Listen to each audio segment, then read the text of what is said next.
রাজিতা বাসরঘরে বসে ওর স্বামীর জন্য অপেক্ষা করছে। কেউ হয়তো হুইলচেয়ারে করে রুমে দিয়ে যাবে সেই আশায় বারবার দরজার দিকে তাকাচ্ছে। দুপুর থেকে কান্না করতে করতে এখন ক্লান্ত হয়ে গেছে। খুব বেশি অপেক্ষা করিয়ে ফেললাম মনে হচ্ছে। প্রশ্নটা শুনে দরজার দিকে তাকিয়ে অবাক হয়ে যায় রাজিতা। সেখানে হুইলচেয়ারে বসা কেউ নেই। ওর সামনে জলজ্যান্ত একটা বলবান পুরুষ দাঁড়িয়ে আছে, যার রূপের আলো পুরো ঘরে যেন ঠিকরে পড়ছে। কিছুক্ষণ অবাক চোখে সেই রূপের সুধা পান করে রাজিতা। তারপর হঠাৎ ওর মনে পড়ে যে এই ঘরে তো ওর স্বামীর থাকার কথা, যে হুইলচেয়ার ছাড়া এক মুহূর্ত নড়তে পারে না। তাহলে এই লোকটাকে, আপনি কে, আর এখানে কি করছেন? বলেই বিছানা থেকে নেমে কিছু একটা খুঁজতে থাকে রাজিতা। ছেলেটা হাসি মুখে ওর দিকে এগিয়ে আসতে আসতে বলে, একটু আগে যার নামে কবুল পড়লে তাকেই চিনতে পারছো না? রাজিতা সারা ঘর খুঁজে একটা কলম হাতে নিয়ে সেটার ক্যাপ খুলে ছেলেটার দিকে এগিয়ে ধরে পিছনে যেতে থাকে। ভয়ে ওর ফর্সা মুখটা পাংশু হয়ে গেছে। দেখুন, আপনি কিন্তু আর সামনে এগোবেন না। আমি কিন্তু কলমটা দিয়ে আপনাকে। এতক্ষণে ছেলেটি ওর সামনে চলে এসেছে। খপ করে রাজিতার দুর্বল আর ভীতু হাত থেকে কলমটা কেড়ে নিয়ে হাসতে হাসতে বলল, আনান রেদওয়ানের স্ত্রী এত বোকা হলে চলবে? এই কলম দিয়ে তুমি নিজেকে রক্ষা করবে মিসেস রাজিতা রেদওয়ান। উদ্ধৃতি চিহ্ন। আনান রেদওয়ান নামটা শুনেই রাজিতা চমকে ওঠে। এই নামের ছেলের সাথেই তো ওর বিয়ে হয়েছে, কিন্তু ওই ছেলে তো হাঁটতে পারে না। তাহলে ইনি কি মিথ্যে বলছে? কান্নাকাটিতে রাজিতা এতটাই বিভোর ছিল যে সারা রাত তার পাশে বসে থাকা ছেলেটাকেও খেয়াল করেনি যে সে দেখতে কেমন। এইবার কিন্তু আমি চিৎকার করব, বলুন উনি কোথায়? আর আপনি কে? বলতে বলতে দরজার কাছে গিয়ে লক খুলতে যায়। আনান গিয়ে রাজিতার হাত ধরে হ্যাঁচকাটান এক আর নিজের দিকে ঘুরিয়ে নেয়। দুজনের নিঃশ্বাসের শব্দ শুনতে পায়।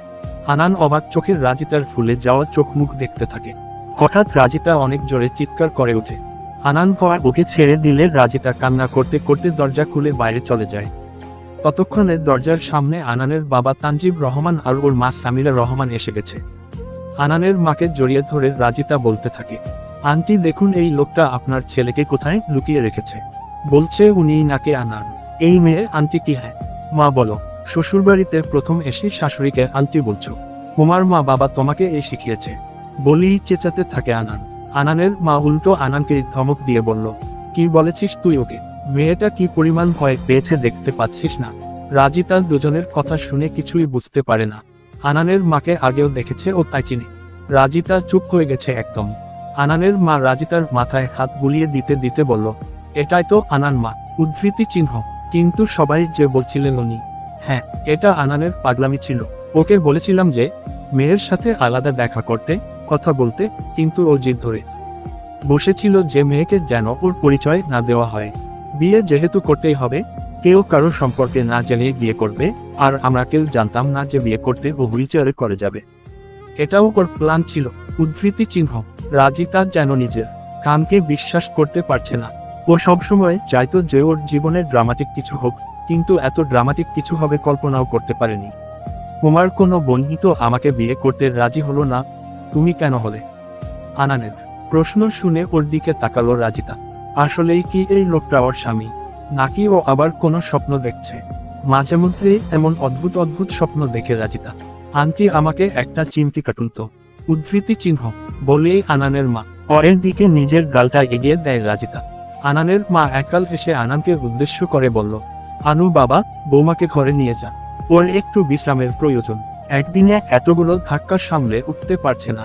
বলেই নিজে রঘরের দিকে চলে গেলেন উনি। রাজিতা এবার আনানের বাবার হাত ধরে ঝাঁকাতে ঝাঁকাতে বলল, আঙ্কেল আপনি বলুন না এসব কি হচ্ছে? মা তুই ঘরে যা, অনেক রাত হয়েছে, কাল তোকে সব খুলে বলবো। আনান, ওকে ঘরে নিয়ে যা। আনানের বাবা মা ওনাদের রুমে চলে যেতেই আনান রাজিতাকে বলল, এইবার আপনার কনফিউশন দূর হয়েছে মিসেস রাজিতা রেদওয়ান। এইবার ঘরে চলুন, আমার সিঙ্গেল লাইফের বিছানাটা আজ ডাবল হয়ে যাওয়ার অপেক্ষায় আছে। উদ্ধৃতি চিহ্ন। রাজিতা মুখটা আরো ফুলিয়ে বলল, যাব না আমি কোথাও। আপনারা সবাই মিথ্যাবাদী। আমার বিয়ে নিয়ে যত স্বপ্ন ছিল সব পুড়িয়ে ছাড়খাড় করে দিয়েছেন। উদ্ধৃতি চিহ্ন। বলেই আবার কান্নাকাটি শুরু করে দিল। একটা মানুষ এত কান্না কিভাবে করতে পারে কে জানে। চোখের জলগুলো জমিয়ে রাখলে আমাদের সুইমিং পুলে আর আলাদা করে পানি দিতে হতো না। আপনি একটা ধোঁকাবাজ। নীলা আপুকে ধোঁকা দিয়েছেন। তোমার নীলা আপুকে আমি ধোঁকা দেইনি। আমি হাঁটতে পারি না শুনেই উনি নিজেই বিয়েটা ভেঙে দিয়েছেন। তো আপনি মিথ্যে কেন বলেছিলেন? এটা তো একটা পরীক্ষা ছিল মাত্র, আর সেই পরীক্ষায় তুমি লেটার নিয়ে পাশ করেছো। যে কেউ তো আর আনান রেদওয়ানের বউ হতে পারে না, তাই না? রাজিতা কান্না একটু থামিয়ে বলল, আপনি নিজেকে কি মনে করেন কি হুম? কোন দেশের রাজপুত্র? উদ্ধৃতি চিহ্ন। আমি আমার রাজ্যের রাজা, বাবা মায়ের রাজপুত্র, আর আজ থেকে রাজিতা ম্যামের রাজা। এবার তো ঘরে চলুন মহারানী। উদ্ধৃতি চিহ্ন। যাব না আমি আপনার ঘরে। উদ্ধৃতি চিহ্ন।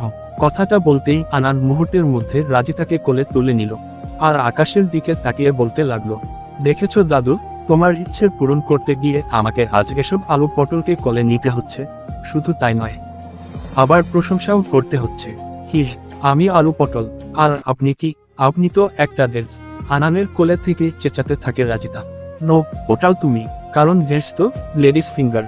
শুধুমাত্র দাদুর হসন্ত মার শান্তির জন্যই তোমাকে এখনো সহ্য করছি আমি, নইলে এতক্ষণে।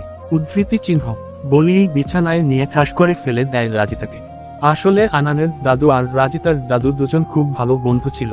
তারা চেয়েছিল যে তাদের ছেলে মেয়ে একারদের বিয়ে দিয়ে চিরদিনের জন্য আত্মীয় হবে, কিন্তু কপাল খারাপ হলে যা হয় আর কি, দুজনের কারোরই মেয়ে হয় না। রাজিতার দাদার 2 ছেলে, আর আনানের দাদার 1 ছেলে হয়। পরে তারা তাদের ওয়াদা রক্ষা করার জন্য নতুন আরেক আকার ওয়াদা করে যে তাদের নাতি নাতনিদের বিয়ে দিবে। আনানের বাবার যেহেতু একটাই সন্তান, সেহেতু যাই হয়ে যাক না কেন আনানকে রাজিতাদের পরিবারেই বিয়ে করতে হবে। আর রাজিতার মা বাবা ওর ছোটবেলাতেই একটা দুর্ঘটনায় মারা গো। এ কাছে ওর চাচার কাছেই ও বড় হয়েছে। ওর চাচার আবার 1 ছেলে 2 মেয়ে। বড় মেয়ে নীলার সাথে আনানের বিয়ে ঠিক করেছিল, আর বাকিটা তো বোঝাই যাচ্ছে। নিজের চাচা চাচির ঋণ শোধ করতে আর নিজের মৃত দাদুর স্বপ্ন পূরণ করতে অবশেষে রাজিতাই রাজি হয়েছিল হুইলচেয়ারে বসার একটা ছেলেকে বিয়ে করতে। কিন্তু এখন তো সব চেঞ্জ হয়ে গেছে, সামনে আরো কি কি হতে চলেছে কে জানে।